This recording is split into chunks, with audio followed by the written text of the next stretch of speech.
Alright, Captain, well, we've done well there. Here we are, leaving the anchorage. Lovely job, nice little breeze. Really nice. Heading now for Jura. One reef in the main. We've got generally about 16-18 knots of breeze.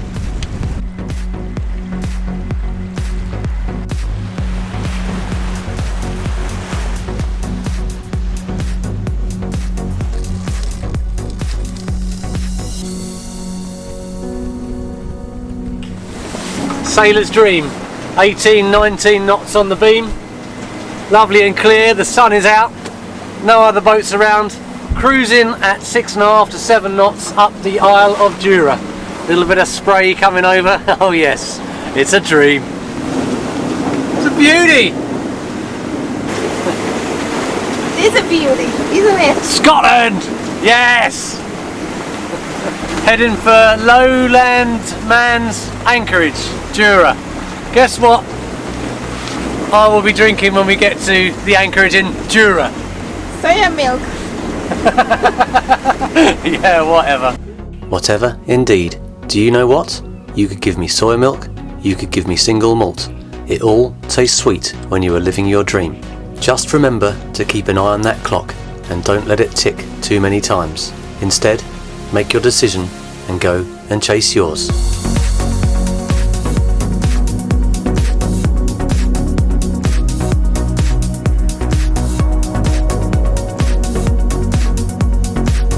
The sail up the west side of the Isle of Jura was an absolute cracker.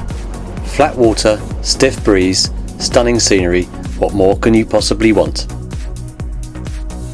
We headed in to Lowland Man's Bay, Jura, and I enjoyed a suspiciously malty soya milk to celebrate our arrival. We had 2 wet and windy days at anchor, then a rainbow appeared to signal the change, so we left and continued north. Do you want me to explain what's happening here? Go for it. Well, that guy that you've just been filming, it's a lovely yacht called Annika. We've checked him out on AIS, and I've been explaining to you that we're having a race. Now, there are a lot of ladies out there that have a racing line in them and would be doing the same, but I can tell you every single human being who owns something that dangles between his legs would understand that this is a fully fledged race. I think we're both going towards the same destination. We're carrying a little bit less sail, but we both seem to be pretty evenly matched at the moment. So this is the time for concentration, hand steering, and getting the job done. I'd say we're pretty evenly matched, wouldn't you? Yeah, it doesn't seem like anybody gets ahead.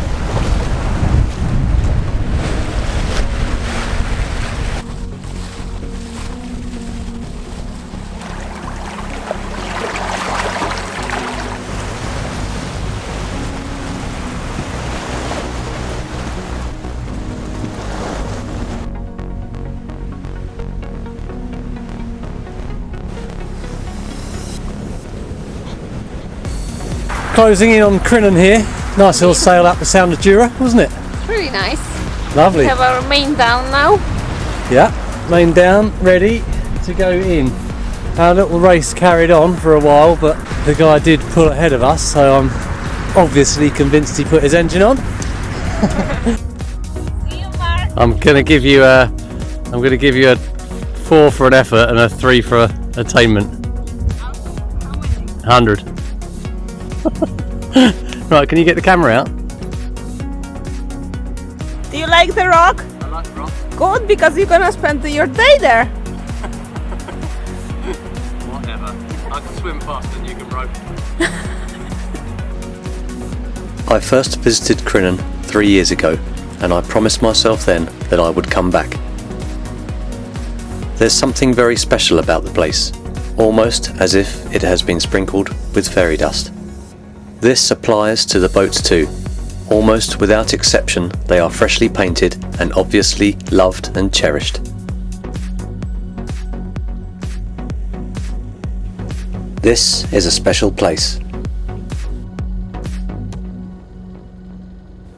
Landing ashore in Crinan was fantastic, and finding a shower that runs fast and hot was even more of a treat.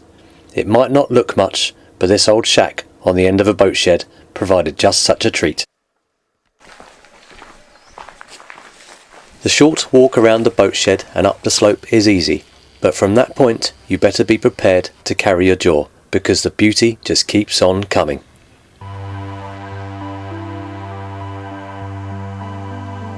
I keep thinking I should be sort of narrating actually, but I can't think of anything to say because it's just...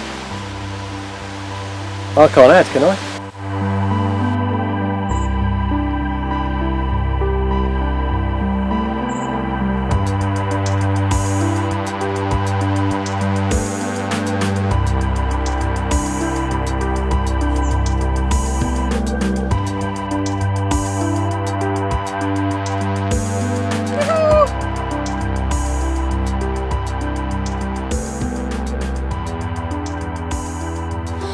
So, Miss Kreslowska, Yes, Mr. Thompson. I would like to ask you about the summertime and Yes, how indeed.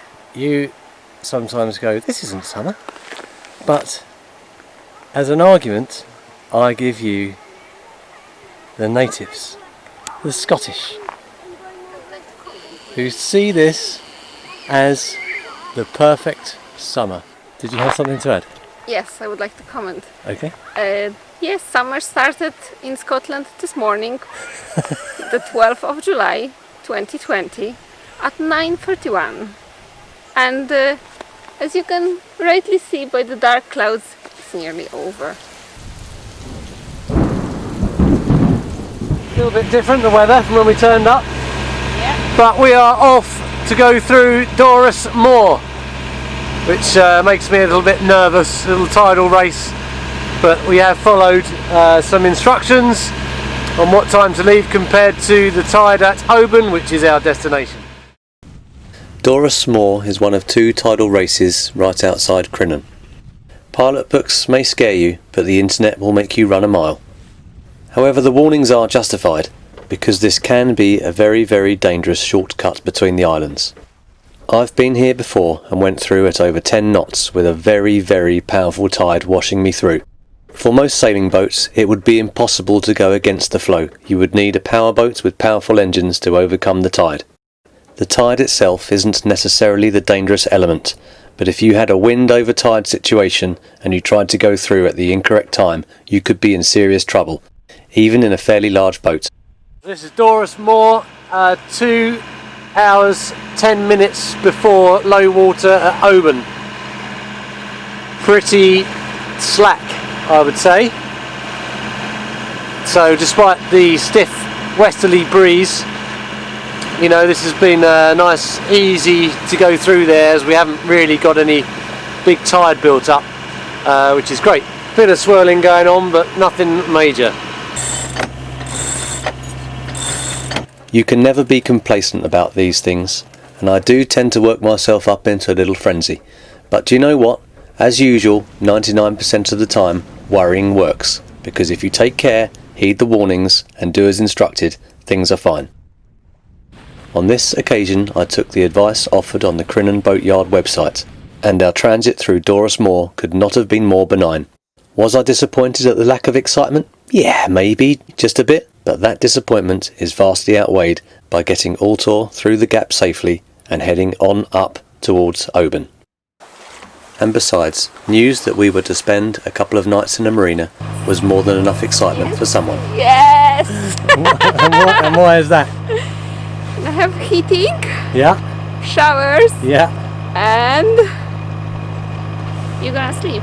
I'm going to sleep well without an anchor alarm on, and we've got the laundry facilities. Yes! So I'm quite excited about it. I And love it not being on the marina, but this is pretty cool. and we have something cool, a guitar. Yes, Mark? it's Asha's birthday present. Is I bought her a guitar and myself some ear defenders and a new boat. Are we free? Yeah, we are free.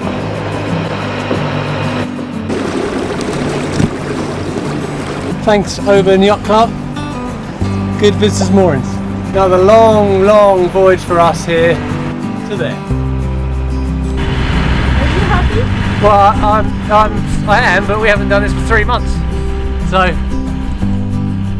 hopefully we'll be okay. It looks like there's loads of room here along the end here, so I think we're okay. We'll come over here, we'll pick a little spot, from a little distance off, we'll choose it, and then we'll go in. We're going to come in on 29, alright? Okay. Change their mind on that, 29. Okay.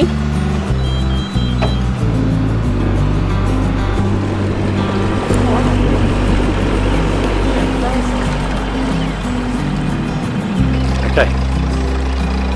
I'll take that from you, and you can get yourself ready.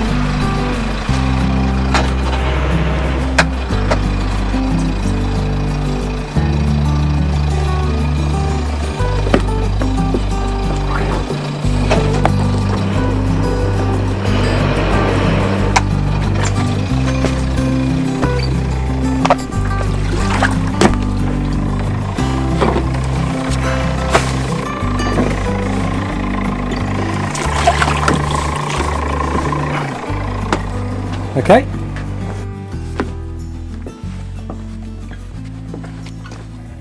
What a little novelty, back in a marina.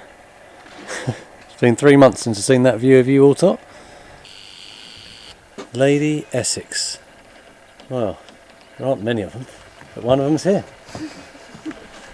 Toilet, showers and laundry. How nice. Big old trawler there. I was just thinking, it's probably done so much hard work, hasn't it? And then it's ended up retired up there. Maybe never to go again, who knows. And I've personally missed the adventure that is walking around boatyards. I love it. I could spend a full day walking around a boatyard. Oban Marina is on the island of Carrera, opposite Oban itself. You ugly. My fear for these animals is that in the fullness of time, they too will be in the shop. But not all of them, of course, not the one that Asher took a shine to. Little does she know that most men secretly hate cats. And furthermore, there is nothing more scary to a man than a woman who loves them. Can we have another crew member? Absolutely not. You heard him. You have to go. Get out of it.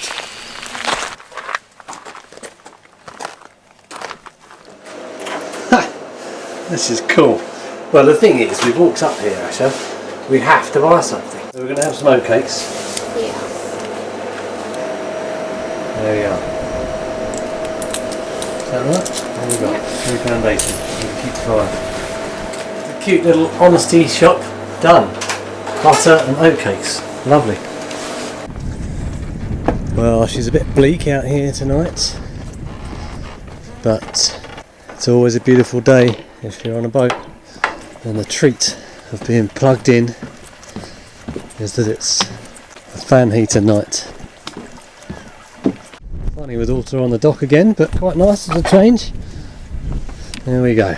Look at her, batten down the hatches. Oh yeah, like a sauna in here.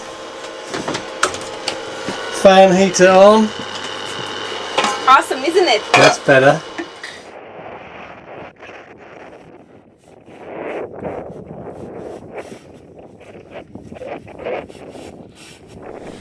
She's looking nice and clean, following the scrub.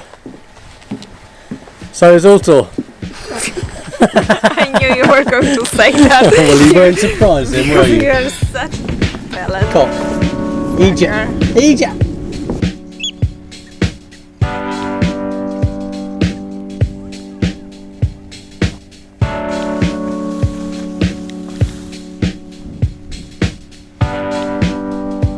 Well, where are we, Asher? This is Oban. This is some kind of monument. This isn't a guided tour of the monument. This is just an example of how I am learning to count blessings. And there are many blessings, and today there's been a really, really good one. I'm sporting a little injury on my nose here. Nothing major. A little stab in the nose when I bent down to go through a low bush, and I walked straight into a stick that was pointing out there. It went straight into my glass lens, bounced off the side and stabbed me in the nose. Now, instead of being sad about a stab in the nose, I am being very, very grateful for being blessed enough to choose to wear glasses. Yes, rather than contact lenses. That would have made it a very different day indeed. So thank you. And on that philosophical note, we are going to leave this episode here. Please join us next time when the sun comes out and we leave Oban and sail into the Sound of Mull. Thank you very much for watching. We hope you have enjoyed this episode, and if so, please stay tuned for more. Altor out.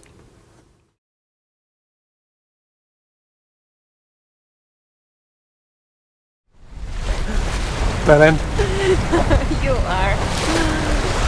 bought her a guitar and myself some ear defenders and a new boat. Enjoy. Knock yourself out. Off. Start calling you Seaman Staines. Or Roger the Cabin Boy, what would you prefer? We could call you Roger the Mermaid. Wait, Roger. Lovely, I love that. I'm not going to explain it.